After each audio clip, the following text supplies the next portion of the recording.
أكبر الله أكبر الله أكبر لا إله إلا الله والله أكبر الله أكبر ولله الحمد إن الحمد لله نحمده ونستعينه ونؤمن به ونتوكل عليه ونعوذ بالله من شرور أنفسنا ومن سيئات أعمالنا من يهده الله فلا مضل له ومن يضلله فلا هادي له وأشهد أن لا إله إلا الله وحده لا شريك له وأشهد أن محمدا عبده ورسوله أرسله بالهدى ودين الحق ليظهره على الدين كله ولو كره المشركون يا أيها الناس اتقوا ربكم الذي خلقكم من نفس واحدة وخلق منها زوجها وبث منهما رجالا كثيرا ونساء واتقوا الله الذي تساءلون به والأرحام إن الله كان عليكم رقيبا يا أيها الذين آمنوا اتقوا الله حق تقاته ولا تموتن إلا وأنتم مسلمون يا أيها الذين آمنوا اتقوا الله وقولوا قولا سديدا يصلح لكم أعمالكم ويغفر لكم ذنوبكم ومن يطع الله ورسوله فقد فاز فوزا عظيما أما بعد فإن خير الكلام كلام الله وخير السنن سنن محمد صلى الله عليه وسلم وشر الأمور محدثاتها وكل محدثة بدعة وكل بدعة ضلالة أعوذ بالله من الشيطان الرجيم بسم الله الرحمن الرحيم قل إنني هداني ربي إلى صراط مستقيم دينا قيما ملة إبراهيم حنيفا وما كان من المشركين قل إن صلاتي ونسكي ومحياي ومماتي لله رب العالمين لا شريك له وبذلك أمرت وأنا أول المسلمين. പ്രിയപ്പെട്ട സഹോദരന്മാരെ, സഹോദരികൾ, സർവ്വലോക രക്ഷിതാവായ അല്ലാഹുവിൻ്റെ വിധിവിലക്കുകൾ അംഗീകരിച്ച് തഖ്വയുള്ളവരായി ജീവിച്ച് മരിക്കാൻ നാം എല്ലാവരും എപ്പോഴും പരിശ്രമിക്കണം എന്നാദ്യമായി വസിയത്ത് ചെയ്യുകയാണ്. ലോകത്തിൻ്റെ വിവിധ ഭാഗങ്ങളിൽ നിന്ന് മുസ്ലിം സമൂഹം മക്കയിലെത്തുകയും ഹജ്ജ് കർമ്മങ്ങൾ നിർവഹിച്ചുകൊണ്ടിരിക്കുകയും ചെയ്യുകയാണ്. യാതൊരു വിവേചനവുമില്ലാതെ ഏതെങ്കിലും തരത്തിലുള്ള വൈജാത്യങ്ങൾ പ്രകടിപ്പിക്കാതെ ലക്ഷക്കണക്കിന് ആളുകൾ അള്ളാഹുവിൻ്റെ പ്രീതി മാത്രം ആഗ്രഹിച്ചുകൊണ്ടാണ് ആ ആരാധനയിൽ ഏർപ്പെട്ടുകൊണ്ടിരിക്കുന്നത്.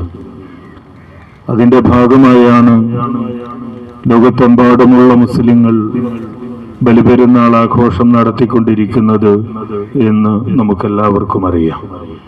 തീർച്ചയായും ബലിപെരുന്നാൾ നമ്മോട് ആവശ്യപ്പെടുന്നത് സർവ്വലോക രക്ഷിതാവായ അള്ളാഹുവിന് കീഴൊതുങ്ങുവാനും അള്ളാഹുവിന് നമ്മളുടെ ജീവിതം സമർപ്പിക്കുവാനുമാണ്. നമുക്കറിയാം, ഇബ്രാഹിം നബി അലൈഹിസ്സലാത്തു വസ്സലാമിന്റെ ഓർമ്മകളിലൂടെയാണ് ബലിപെരുന്നാളിന്റെ ദിവസങ്ങളിൽ നാം എല്ലാവരും കടന്നുപോയിക്കൊണ്ടിരിക്കുന്നത്. മുഹമ്മദ് മുസ്തഫ സല്ലല്ലാഹു അലൈഹി വസല്ലമയുടെ പേര് പറയാത്ത ഒരു ദിവസവും ഒരു മുസ്ലിമിന്റെ ജീവിതത്തിൽ ഉണ്ടാവില്ല എന്നതുപോലെ തന്നെ ഇബ്രാഹിം നബി അലൈഹിസ്സലാമിന്റെ പേര് പറയാത്ത ഒരു ദിവസവും ഒരു മുസ്ലിമിന്റെ ജീവിതത്തിൽ ഉണ്ടാകുന്നില്ല.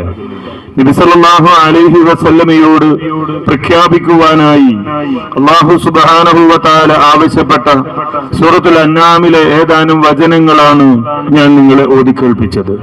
ഇവിടെ അല്ലാഹു സുബ്ഹാനഹു വ തആല അല്ലാഹുവിന്റെ റസൂലിനോട് ആവശ്യപ്പെടുന്നത് ഖുൽ പ്രഖ്യാപിക്കുക, ഇന്നനി ഹദാനി റബ്ബി ഇലാ സിറാത്തി മുസ്തഖീം, എന്റെ റബ്ബ് എന്നെ സിറാത്തു മുസ്തഖീമിലേക്ക് വഴി നടത്തിയിരിക്കുന്നു, എനിക്ക് നേരായ മാർഗം കാണിച്ചു തന്നിരിക്കുന്നു. ഏതാണത്? ദീനൻ ഖിയമൻ മില്ലത ഇബ്രാഹിം ഹനീഫ. അത് നേർക്ക് നേരെയുള്ള ഇബ്രാഹിം നബി അലൈഹിസ്സലാമിന്റെ യാതൊരു വക്രതയുമില്ലാത്ത, യാതൊരു വളവുമില്ലാത്ത മാർഗമാണ്. ആ മാർഗം പിൻപറ്റുവാനാണ് എന്നോട് ആഹ്വാനം ചെയ്തിരിക്കുന്നത്, കൽപ്പിക്കപ്പെട്ടിരിക്കുന്നത് എന്ന് നബിയെ താങ്കൾ പറയുക എന്നാണ്. ഇബ്രാഹിം നബി അലൈഹിസ്സലാത്തു വസ്സലാം ഏത് തരത്തിലാണ് നമസ്കാരം നിർവഹിച്ചത് എന്ന്, ഇബ്രാഹിം നബി അലൈഹിസ്സലാമിന്റെ നോമ്പ് എപ്രകാരമായിരുന്നുവെന്ന്, ഇബ്രാഹിം നബി അലൈഹിസ്സലാത്തു വസ്സലാമിന്റെ മറ്റ് ആരാധനാ കർമ്മങ്ങൾ എങ്ങനെയായിരുന്നുവെന്ന് വിശുദ്ധ ഖുർആനോ നബി സല്ലല്ലാഹു അലൈഹി വസല്ലമയോ നമ്മെ പഠിപ്പിക്കുന്നില്ല. എന്നിട്ട് പോലും അള്ളാഹുവും അള്ളാഹുവിന്റെ റസൂലും നമ്മോട് ആവശ്യപ്പെടുന്നത് ഇബ്രാഹിം നബി അലൈഹിസ്സലാത്തു വസ്സലാമിന്റെ മില്ലത്ത് പിൻപറ്റണം എന്നാണ്. എന്താണ് ആ മില്ലത്തിന്റെ ഏറ്റവും വലിയ പ്രത്യേകത? ഇക്കാലത്ത്, എല്ലാ കാലത്തും മുസ്ലിം സമൂഹം തിരിച്ചറിയേണ്ടത് ഇബ്രാഹിം നബി അലൈഹിസ്സലാമിന്റെ ആ മില്ലത്തിനെ കുറിച്ചാണ്. ഏറ്റവും പ്രധാനമായി ഇബ്രാഹിം നബി അലൈഹിസ്സലാമിനെ കുറിച്ച് അല്ലാഹു സുബ്ഹാനഹു വ തആല വിശുദ്ധ ഖുർആനിലൂടെ ഒരുപാട് പരിചയപ്പെടുത്തലുകൾ നടത്തുന്നുണ്ട്. ആ കൂട്ടത്തിൽ ഏറ്റവും പ്രധാനപ്പെട്ട ഒന്ന്, ഇബ്രാഹിം നബി അലൈഹിസ്സലാത്തു വസ്സലാം മുസ്ലിമായിരുന്നു എന്നതാണ്. അല്ലാഹു അതിങ്ങനെ പറയുന്നത് കാണാം. മാ കാന ഇബ്രാഹീമു യഹൂദിയൻ വലാ നസ്റാനിയൻ. ഇബ്രാഹിം നബി അലൈഹിസ്സലാത്തു വസ്സലാം യഹൂദിയായിരുന്നില്ല, അദ്ദേഹം നസ്റാനിയായിരുന്നില്ല. വലാകിൻ കാന ഹനീഫൻ മുസ്ലിമ. എന്നാൽ ഇബ്രാഹിം നബി അലൈഹിസ്സലാം യാതൊരു വളവുമില്ലാതെ, യാതൊരു വക്രതയുമില്ലാതെ നേർക്ക് നേരെ റബ്ബിന് കീഴൊതുങ്ങിയ മുസ്ലിമായിരുന്നു. വമാ കാന മിനൽ മുശ്രിക്കീൻ. അദ്ദേഹം അള്ളാഹുവിൽ പങ്കു ചേർക്കുന്നവനായിരുന്നില്ല. ഇബ്രാഹിം നബി അലൈഹിസ്സലാമിന്റെ മില്ലത്ത് എന്ത് എന്ന് ചോദിച്ചാൽ അതിന് പറയാൻ കഴിയുന്ന ഒന്നാമത്തെ ഉത്തരം ഇതാണ് എന്ന് നമ്മൾ മനസ്സിലാക്കണം. വീണ്ടും ഖുർആൻ മറ്റൊരിടത്ത് ഇങ്ങനെ പറയുന്നത് കാണാൻ കഴിയും. വത്തബഅതു മില്ലത ഇബ്രാഹീമ വഇസ്ഹാഖ വയാഖൂബ്. ഇബ്രാഹിം നബി അലൈഹിസ്സലാമിന്റെ അതേപോലെ ഇസ്ഹാഖിന്റെ യാക്കൂബിന്റെ മാർഗം ഞാൻ പിൻപറ്റിയിരിക്കുന്നു. യൂസുഫ് അലൈഹിസ്സലാമിന്റെ സംസാരമായാണ് അള്ളാഹു നമുക്കത് പരിചയപ്പെടുത്തുന്നത്. മാ കാന ലനാ അൻ നുശ്രിക ബില്ലാഹി മിൻ ശൈഅ. എന്താണ് ഇബ്രാഹിമിന്റെ മില്ലത്ത്? എന്താണ് ഇസ്മായിലിന്റെ മാർഗം? എന്താണ് ഇസ്ഹാഖിന്റെ മാർഗം? എന്താണ് യാക്കൂബിന്റെ മാർഗം? മാ കാന ലനാ അൻ നുശ്രിക ബില്ലാഹി മിൻ ശൈഅ. അല്ലാഹുവിൽ ഒന്നിനെയും ഞങ്ങൾക്ക് പങ്കു ചേർക്കാൻ പാടില്ല. ദാലിക മിൻ ഫദ്ലില്ലാഹി അലൈനാ വഅലൻ നാസ്. അത് അല്ലാഹു സുബ്ഹാനഹു വ തആല ഞങ്ങൾക്ക് നൽകിയ അനുഗ്രഹമാണ്, അതേപോലെ ജനങ്ങൾക്ക് നൽകിയ അനുഗ്രഹമാണ്. വലാകിന്ന അക്സറൻ നാസ് ലാ യസ്കുറൂൻ. പക്ഷേ അവരിലധികം ആളുകളും നന്ദി രേഖപ്പെടുത്തുന്നവരായിരുന്നില്ല. ഈ നന്ദിയാണ് ബലിപെരുന്നാൾ നമ്മളോട് ആവശ്യപ്പെടുന്നത്. അള്ളാഹുവിൽ മാത്രം പ്രതീക്ഷയർപ്പിച്ചുകൊണ്ട്, അള്ളാഹുവിന് മാത്രം കീഴൊതുങ്ങിക്കൊണ്ട്, അള്ളാഹുവിനോട് മാത്രം പ്രാർത്ഥന നടത്തിക്കൊണ്ട് ശിർക്കിന്റെ ഒരംശം പോലും ജീവിതത്തിൽ കടന്നു വരാതെ നന്ദിയുള്ളവരായി മാറുക. നോക്കൂ, ഇബ്രാഹിം നബി അലൈഹിസ്സലാമിനെ കുറിച്ച് അള്ളാഹു പരിചയപ്പെടുത്തുന്നുണ്ട്. ശാക്കിറൻ ലി അൻഉമിഹി. അള്ളാഹുവിന്റെ അനുഗ്രഹങ്ങൾക്ക് നന്ദി രേഖപ്പെടുത്തുന്നവനായിരുന്നു ഇബ്രാഹിം എന്നാണ് അള്ളാഹു സുബ്ഹാനഹു വ തആല പറയുന്നത്.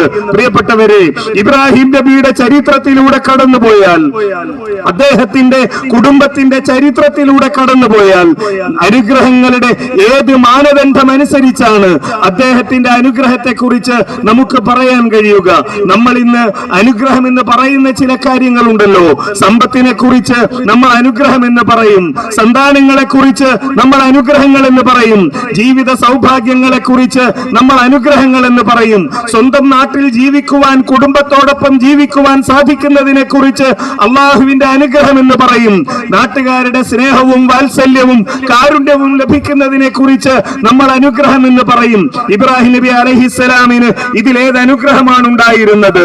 സ്വന്തം വീട്ടിൽ നിന്ന് പോലും ലാ ഇലാഹ ഇല്ലല്ലാഹ് പറഞ്ഞതിന്റെ പേരിൽ ആട്ടിയോടിക്കപ്പെട്ട ഒരു ചെറുപ്പക്കാരൻ, ഭരണകൂടത്തിന്റെ എല്ലാ തരത്തിലുള്ള പീഡനങ്ങൾക്കും വിധേയനായ ഒരു ചെറുപ്പക്കാരൻ, കല്യാണം കഴിഞ്ഞ് പ്രായമേറെയായിട്ടും സന്താന സൗഭാഗ്യം ലഭിക്കാതെ പോയ ഒരു മനുഷ്യൻ, അവസാനമുണ്ടായ കുഞ്ഞിനെയും സ്വന്തം പത്നിയെയും ആരോരുമില്ലാത്ത മരുഭൂമിയിൽ ഉപേക്ഷിക്കാൻ വേണ്ടി അള്ളാഹുവിന്റെ കൽപ്പന വന്ന മനുഷ്യൻ, ആ കുഞ്ഞ് അല്പം പക്വത വന്നപ്പോഴേക്ക് അതിനെ ബലിയെറുക്കാൻ വേണ്ടി റബ്ബിന്റെ കൽപ്പന ഏറ്റുവാങ്ങേണ്ടി വന്ന മനുഷ്യൻ, ആലോചിച്ച് ആലോചിച്ചു നോക്കുക, ഏത് മാനദണ്ഡമാണ് ഇബ്രാഹിം നബി അലൈഹിസ്സലാമിന് നമ്മൾ പറയുന്ന അനുഗ്രഹം എന്ന നിലയിൽ പറയാൻ സാധിക്കുന്നത്? എന്നിട്ടും അള്ളാഹു പറയുന്നു ഇബ്രാഹിം അള്ളാഹുവിന് നന്ദി രേഖപ്പെടുത്തുന്നവനായിരുന്നു. അതാണ് ഇദ് ഖാല ലഹു റബ്ബുഹു അസ്ലിം. ഇത് മാത്രമാണ് ഇബ്രാഹിം നബി അലൈഹിസ്സലാമിന്റെ ഏറ്റവും വലിയ പ്രത്യേകത. ഇദ് ഖാല ലഹു റബ്ബുഹു, അല്ലാഹു സുബ്ഹാനഹു വ തആല അദ്ദേഹത്തോട് പറഞ്ഞ സന്ദർഭം അസ്ലിം, താങ്കൾ കീഴൊതുങ്ങുക, റബ്ബിന് കീഴ്പ്പെടുക എന്ന് ഇബ്രാഹിം നബി അലൈഹിസ്സലാമിനോട് നാം പറഞ്ഞ സന്ദർഭം. ഖാൽ, ഇബ്രാഹിം നബി അലൈഹിസ്സലാമിന് രണ്ടാമതൊന്നും ആലോചിക്കേണ്ടതുണ്ടായിരുന്നില്ല. ഒരു ഘട്ടത്തിലും അദ്ദേഹം സംശയം പ്രകടിപ്പിച്ചില്ല, ഒരു ഘട്ടത്തിലും അദ്ദേഹം പിന്മാറിപ്പോയില്ല, ഒരു ഘട്ടത്തിലും അദ്ദേഹത്തിന്റെ ജീവിതത്തിൽ ഒരു ചാഞ്ചല്യം ഉണ്ടായില്ല. ഖാൽ, അദ്ദേഹം പ്രഖ്യാപിച്ചത് അസ്ലംതു ലിറബ്ബിൽ ആലമീൻ, ഞാനിതാ സർവ്വലോക രക്ഷിതാവായ റബ്ബിന് കീഴൊതുങ്ങിയിരിക്കുന്നു എന്ന് അദ്ദേഹം പ്രഖ്യാപിക്കുകയും ചെയ്തു എന്ന് അല്ലാഹു സുബ്ഹാനഹു വ തആല പറയുന്നു.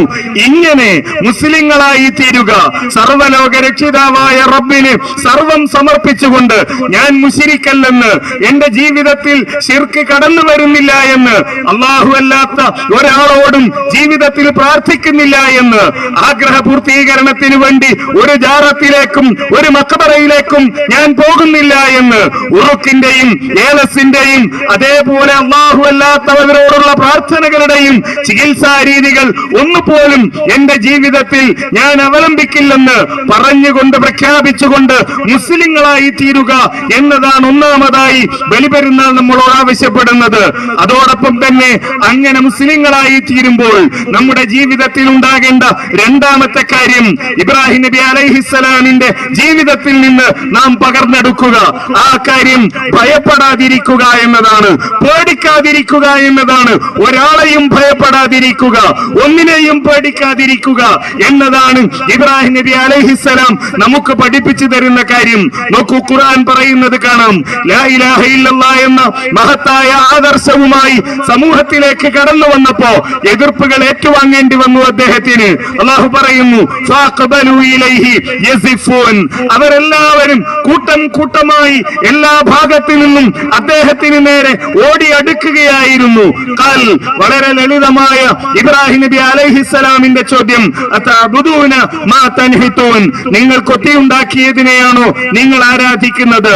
വല്ലാഹു ഖലഖക്കും വമാ തഅമലൂൻ, അല്ലാഹു ആണ് നിങ്ങളെ സൃഷ്ടിച്ചിരിക്കുന്നത്, അതേപോലെ നിങ്ങളുടെ പ്രവർത്തനങ്ങളെയും സൃഷ്ടിച്ചിരിക്കുന്നത് എന്ന് പറഞ്ഞപ്പോ തൗഹീദിന്റെ വാഹകർക്ക് എല്ലാ കാലത്തും നേരിടേണ്ടി വരുന്ന എതിർപ്പ് ഇബ്രാഹിം നബി അലൈഹിസ്സലാമിന് നേരിടേണ്ടി വരികയാണ്. ശിർക്കിന്റെ ശക്തികൾ എല്ലാ കാലത്തും പുറത്തെടുക്കാറുള്ള ആയുധം അവിടെ പുറത്തെടുക്കുകയാണ് ശിർക്കിന്റെ ആളുകൾ. ഖാലു, അവർ പ്രഖ്യാപിക്കുന്നു, ഇബ്നു അലഹു ബിനിയാനൻ ഫഅൽഖൂഹു ഫിൽ ജഹീം, ഒരു കെട്ടിടമുണ്ടാക്കുക, ആ തീയിലേക്ക് ഇബ്രാഹിമിനെ വലിച്ചെറിയുക.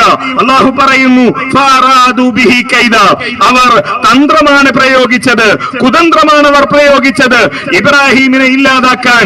അതുവഴി ഈ തൗഹീദിന്റെ പ്രകാശം ഊതിക്കെടുത്താനാണ് അവർ പരിശ്രമിച്ചത്. പക്ഷേ ഫജഅൽനാഹുൽ അസ്ഫലീൻ, അവരെ നാം നിന്ദ്യരാക്കി കളഞ്ഞു. മറ്റൊരിടത്ത് ഖുർആൻ ഇങ്ങനെ പറയുന്നത് കാണാം, ഖാലു, അവർ പറഞ്ഞു, ഹരിഖൂഹു, ഇബ്രാഹിമിനെ നിങ്ങൾ കരിച്ചു കളയുക. ജീവിതത്തിൽ നേരിടേണ്ടി വരുന്ന പരീക്ഷണങ്ങളെ, പ്രതിസന്ധികളെ, ബുദ്ധിമുട്ടുകളെ, കഷ്ടപ്പാടുകളെ അഗ്നിപരീക്ഷകൾ എന്ന പദത്തിലൂടെ നമ്മൾ വിശേഷിപ്പിക്കാറുണ്ട്. ഇവിടെ ഇതാ ഖലീലുല്ലാഹി, അല്ലാഹുവിന്റെ ദൂതൻ ഇബ്രാഹിം നബി അലൈഹിസ്സലാം അഗ്നിപരീക്ഷണത്തിലൂടെ കടന്നു പോവുകയാണ്, തീയിലേക്ക് വലിച്ചെറിയപ്പെടുകയാണ്. ഖാലു ഹരിഖൂഹു, കരിച്ചു കളയുക ഈ ചെറുപ്പക്കാരനെ. വൻസുറു ആലിഹതക്കും, നിങ്ങളുടെ ദൈവങ്ങളെ നിങ്ങൾ സഹായിക്കുക. ഇൻ കുൻതും ഫാഇലീൻ, നിങ്ങൾക്കത് ചെയ്യാൻ കഴിയുമെങ്കിൽ. ഖുൽനാ, സർവ്വലോക രക്ഷിതാവായ റബ്ബിന്റെ സഹായം അവിടെ ഉണ്ടാവുകയാണ്. മുസ്ലിമായി എന്നതുകൊണ്ട്, അള്ളാഹുവിന് കീഴൊതുങ്ങി എന്നതുകൊണ്ട്, അള്ളാഹുവിന്റെ മുഴുവൻ കൽപ്പനകൾക്ക് മുന്നിൽ ശിരസ് കുനിച്ചു കൊടുത്തു എന്നതുകൊണ്ട് അതാ ഇബ്രാഹിമിന് റബ്ബിന്റെ സഹായം ലഭിക്കുന്നു. ഖുൽനാ യാ നാർ, തീയേ കൂനി ബർദം വസലാമൻ അലാ ഇബ്രാഹിം, നീ ഇബ്രാഹിമിന് ശാന്തിയാവുക, ഇബ്രാഹിമിന് തണുപ്പാവുക. വഅറാദു ബിഹി കൈദ, വീണ്ടും അല്ലാഹു പറയുന്നു, കുതന്ത്രമാണ് അവർ ഉദ്ദേശിച്ചത്. ഇബ്രാഹിമിനെ അങ്ങ് കരിച്ചു കളഞ്ഞാൽ തൗഹീദിന്റെ ഈ വെളിച്ചം കരിഞ്ഞു പോകുമെന്നാണ് അവർ വിചാരിച്ചത്. ഇബ്രാഹീമിനെ കത്തിച്ചു കളയുന്നതോടുകൂടി ലാ ഇലാഹ ഇല്ലല്ലാഹ് എന്ന ആദർശം അങ്ങ് കത്തിച്ചു കളയാമെന്നാണ് അവർ വിചാരിച്ചത്. പക്ഷേ ഫജഅൽനാഹുൽ അഖ്സരീൻ, അവരെ നാം ഏറ്റവും നിന്ദ്യരാക്കി മാറ്റി എന്ന് അല്ലാഹു സുബ്ഹാനഹു വ തആല പറയുന്നു. പ്രിയപ്പെട്ടവരെ, അല്ലാഹുവിനെ അംഗീകരിക്കുകയാണെങ്കിൽ, അല്ലാഹുവിന്റെ കൽപ്പനകൾക്ക് കീഴടങ്ങുകയാണെങ്കിൽ ഒരു പ്രതിസന്ധിയിലും ആരെയും ഭയപ്പെടാതെ നിവർന്നു നിൽക്കുവാൻ വിശ്വാസികൾക്ക് കഴിയും എന്ന പാഠമാണ് ഇബ്രാഹിം നബി അലൈഹിസ്സലാം ഇതിലൂടെ നമുക്ക് പകർന്നു നൽകുന്നത്. ആ റബ്ബിന്റെ സഹായം ഏതെങ്കിലും ഒരു കാലത്തേക്ക് മാത്രം പരിമിതമല്ല, ഏതെങ്കിലും ഒരു പ്രദേശത്തേക്ക് മാത്രം പരിമിതമല്ല, ഏതെങ്കിലും ഒരു നാട്ടിലേക്ക് മാത്രം പരിമിതമല്ല. ഇന്നല്ലദീന യുഹദ്ദൂനല്ലാഹ വറസൂല, ആരാണോ അല്ലാഹുവിനെയും അല്ലാഹുവിന്റെ റസൂലിനെയും എതിർക്കുന്നത്, ഉലൈക ഫിൽ അവല്ലീൻ, നിന്ദ്യരാണവർ എന്ന് പറയുന്നത് റബ്ബാണ്.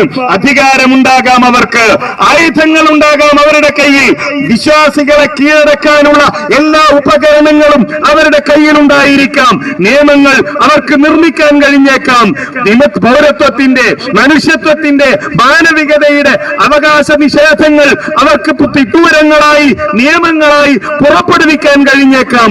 പക്ഷേ അവർ നിന്ദ്യരാണ്, പറയുന്നത് റബ്ബാണ്. കാരണം അള്ളാഹുവിനെതിരായാണ്, അള്ളാഹുവിന്റെ റസൂലിനെതിരായാണ് അവർ നിലനിൽക്കുന്നത്. അല്ലാഹു സുബ്ഹാനഹു വ തആല രേഖപ്പെടുത്തിയിരിക്കുന്നു, ലാഗ്ലിബന്ന അന വറുസുലി, ഞാനും എന്റെ പ്രവാചകന്മാരും അതിജയിക്കുക തന്നെ ചെയ്യും എന്നത് റബ്ബിന്റെ നിയമമാണ്.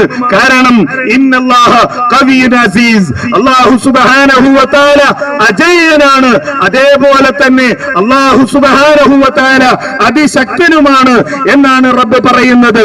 ആ റബ്ബിലാണ് ഇബ്രാഹിം നബി വിശ്വസിച്ചത്. പ്രിയപ്പെട്ടവരെ, പ്രതിസന്ധികളിലൂടെ കടന്നു പോകുന്നുണ്ട് നാം, പ്രയാസങ്ങളിലൂടെ കടന്നു പോകുന്നുണ്ട് നാം. പ്രതീക്ഷയർപ്പിക്കാനുള്ളത് ആ റബ്ബിലാണ് എന്ന് നമ്മൾ മനസ്സിലാക്കുക. ആ റബ്ബ് ഏതെങ്കിലും ഒരു കാലത്തേക്ക് മാത്രം ശക്തിയുള്ളവനല്ല, ഏതെങ്കിലും ഒരു അധികാര കേന്ദ്രമുള്ള കാലത്ത് മാത്രം ശക്തിയുള്ളവനല്ല, മറിച്ച് എല്ലാ കാലത്തും ശക്തിയുള്ളവനാണ്. ലാ ഇലാഹ ഇല്ലല്ലാഹയുടെ വെളിച്ചം ഊതിക്കെടുത്താൻ ശ്രമിച്ചവരുണ്ട്, ലാ ഇലാഹ ഇല്ലല്ലാഹയുമായി കടന്നു വന്ന പ്രവാചകന്മാരെ ജീവനോടുകൂടി വീർന്നു മുറിച്ചവരുണ്ട്. ഐന നംറൂദു വകൻആനു വമൻ മലക്കൽ അർദ വവല്ലാ വഗസൽ, എവിടെ നമ്രൂദ് എവിടെ പോയി?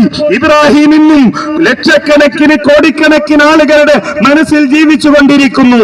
അവരുടെ നാവുകളിലൂടെ ഇബ്രാഹിമിന്റെ പേര് ഓരോ ദിവസവും പലതവണയായി ആവർത്തിക്കപ്പെട്ടുകൊണ്ടിരിക്കുന്നു. എവിടെ നമ്രൂദ്, എവിടെ കനാൻ, എവിടെ അധികാരത്തിന്റെ കോട്ടകൊത്തളങ്ങളിൽ വിരാജിക്കുകയും സത്യത്തിന് നേരെ മുഖം ചൊളിക്കുകയും ചെയ്തവരെവിടെ? ഐന ആദുൻ ഐന ഫിർഔനു വമൻ റഫഅൽ അഹ്റാമ മൻ യസ്മഉ യഖൽ, എവിടെ പോയി ഫറോവമാർ? എവിടെ പോയി പിരമിഡുകൾ പടുത്തുയർത്തിയവർ? എവിടെ പോയി? അധികാരങ്ങൾ ഉണ്ടായിരുന്നു അവർക്ക്. അതുണ്ടായിരുന്ന കാലത്ത് ദുർബലരായ പാവപ്പെട്ട വിശ്വാസികളെ തങ്ങളുടെ കാൽക്കീഴിൽ ചവിട്ടുമെതിക്കാൻ ശ്രമിച്ചിരുന്നു അവർ. പക്ഷേ എവിടെ പോയി ആദ് സമൂഹം? എവിടെ പോയി ഫിറഔൻ? എവിടെ പോയി പർവ്വതങ്ങൾ പിരമിഡുകൾ പടുത്തുയർത്തിയവർ? ഐന മൻ സാദു വസാദു വബനു ഹലകൽ കുല്ലു ലം തുഗ്നിൽ ഖുലൽ, ഇല്ല, കോട്ടകൊത്തളങ്ങൾ പടുത്തുയർത്തിയവരുണ്ട്, സ്മാരകങ്ങൾ പടുത്തുയർത്തിയവരുണ്ട്, വെണ്ണക്കൽ ശില്പങ്ങൾ പടുത്തുയർത്തിയവരുണ്ട്. ചരിത്രത്തിൽ അവരെവിടെയുമില്ല, എല്ലാവരും മരണത്തിന് കീഴടങ്ങിയിരിക്കുന്നു എന്നതാണ് ചരിത്രം. അതുകൊണ്ട് തന്നെ ഭയപ്പെടേണ്ടതില്ല എന്നാണ് അല്ലാഹു പറയുന്നത്. നോക്കൂ, നാം അല്ലാഹു സുബ്ഹാനഹു വ തആല ഉഹദ് യുദ്ധത്തെക്കുറിച്ച് പഠിപ്പിക്കുന്ന ഒരു കാര്യമുണ്ട്. ആ സമയത്ത് ഉഹദ് യുദ്ധം നടക്കുന്ന ആ സമയം വിശ്വാസികളുടെ അരികിലേക്ക് ആളുകൾ കടന്നു വന്നുകൊണ്ട് പറയുന്നു, ഇതാ ശത്രുക്കൾ നിങ്ങൾക്കെതിരെ എല്ലാ ആയുധങ്ങളും സംഭരിച്ചിരിക്കുകയാണ്, ഫഖ്ശൗഹും, നിങ്ങളവരെ പേടിക്കുക, നിങ്ങളവരെ പേടിക്കുക, ആ ശത്രുക്കളെ ഭയപ്പെടുക. എന്നാൽ വിശ്വാസികളുടെ മനസ്സിലുണ്ടായ വികാരം റബ്ബ് പരിചയപ്പെടുത്തുന്നു. അവരുടെ വിശ്വാസം വർദ്ധിക്കുകയാണ് ചെയ്തത്, അവരുടെ ഈമാൻ വർദ്ധിക്കുകയാണ് ചെയ്തത്. എന്നിട്ട് അവർ പ്രഖ്യാപിച്ചു, ഹസ്ബുനല്ലാഹ് വനിഅമൽ വക്കീൽ, ഞങ്ങൾക്ക് ഞങ്ങളുടെ റബ്ബ് മതി, ആ റബ്ബിലാണ് ഞങ്ങളെല്ലാം പരമേൽപ്പിക്കുന്നത്. പ്രിയപ്പെട്ടവരെ, ഈ പാഠം, ഈ ആയത്ത് വിശദീകരിക്കുമ്പോൾ പറഞ്ഞിട്ടുണ്ട്. പണ്ഡിതന്മാർ പറയുന്നത് കാണാം. ഇബ്നു അബ്ബാസ് റളിയല്ലാഹു അൻഹു പറയുന്നു, ഇത് ഹസ്ബുനല്ലാഹ് വ നിഅമൽ വക്കീൽ എന്നത് ഇബ്രാഹിം നബി അലൈഹിസ്സലാം തീയിലെറിയപ്പെട്ടപ്പോ അദ്ദേഹത്തിന്റെ നാവിൽ നിന്ന് പുറത്തേക്ക് വന്ന വാചകമാണ്. അതെ, ഏത് പരീക്ഷണങ്ങളിലും ഏത് പ്രതിസന്ധികളിലും നമുക്ക് മുന്നിൽ നടക്കേണ്ടത് ഈ ഒരു ചിന്തയാണ് എന്നാണ് അല്ലാഹു സുബ്ഹാനഹു വ തആല നമ്മോട് ആവശ്യപ്പെടുന്നത്. പ്രിയപ്പെട്ടവരെ, നാം ബലിപെരുന്നാളിന്റെ ആഘോഷത്തിലാണ്. സന്തോഷിക്കാം. അള്ളാഹുവിന്റെ കൽപ്പനകൾ ലംഘിക്കാതെ നമുക്ക് സന്തോഷിക്കാം. ഇന്ന് നടക്കുന്ന ഏറ്റവും പ്രധാനപ്പെട്ട ആരാധനകൾ ഒന്ന് നമസ്കാരമാണ്. അത് നാം അവസാനിപ്പിച്ചിരിക്കുന്നു. ഇനി ബലികർമ്മങ്ങൾ നടക്കാനുണ്ട്. അതേപോലെ തുടർന്ന് വരുന്ന അയ്യാമു തശ്രീഖിന്റെ ദിനങ്ങൾ അള്ളാഹുവിനെ മറക്കാതിരിക്കുക നാം. അതോടൊപ്പം നാം ബലിയെറുക്കുമ്പോ നമ്മളുടെ ബലിമൃഗത്തിന്റെ രക്തം കൊണ്ട് നമ്മുടെ നാട്ടിലെ മണ്ണി ചുവക്കുമ്പോ സ്വന്തം ചോര കൊണ്ട് മണ്ണി ചുവപ്പിക്കുന്ന ഫലസ്തീനിലെ നമ്മുടെ കുഞ്ഞുങ്ങളുണ്ട്, നമ്മളുടെ സഹോദരങ്ങളുണ്ട്. എങ്ങനെയാണ് ഒരു വിശ്വാസിക്ക് അവർക്ക് വേണ്ടി പ്രാർത്ഥിക്കാതെ പെരുന്നാൾ ആഘോഷിക്കാൻ കഴിയുക? അല്ലാഹുവേ, ഇബ്രാഹിം നബി അലൈഹിസ്സലാമിനെ തീയിൽ നിന്ന് രക്ഷപ്പെടുത്തിയ റബ്ബേ, ഇബ്രാഹിം നബി അലൈഹിസ്സലാമിനെ സഹായിച്ച റബ്ബേ, ഹാജറിനും ഇസ്മായിലും ആ ചുട്ടുപൊള്ളുന്ന മരുഭൂമിയിൽ കരുത്തായ റബ്ബേ, മൂസാ നബി അലൈഹിസ്സലാമിനെ ഫറോവയിൽ നിന്ന് രക്ഷപ്പെടുത്തിയ റബ്ബേ, നിന്നിലാണ് ഞങ്ങളുടെ പ്രതീക്ഷ. നീ ഫലസ്തീനിലെ ഞങ്ങളുടെ സഹോദരങ്ങൾക്ക് രക്ഷ നൽകണമേ റഹ്മാനെ. അവർക്ക് നീ വിജയം നൽകണമേ റഹ്മാനെ. അള്ളാഹുവിന്റെ ദീനിൽ വിശ്വസിച്ചു എന്നതുകൊണ്ട് മാത്രം ലോകത്തിന്റെ നാനാഭാഗങ്ങളിൽ പ്രയാസങ്ങൾക്ക് വിധേയരായി കൊണ്ടിരിക്കുന്ന വിശ്വാസികൾക്ക് നീ കരുത്തും സഹായവും നൽകണമേ റഹ്മാനെ.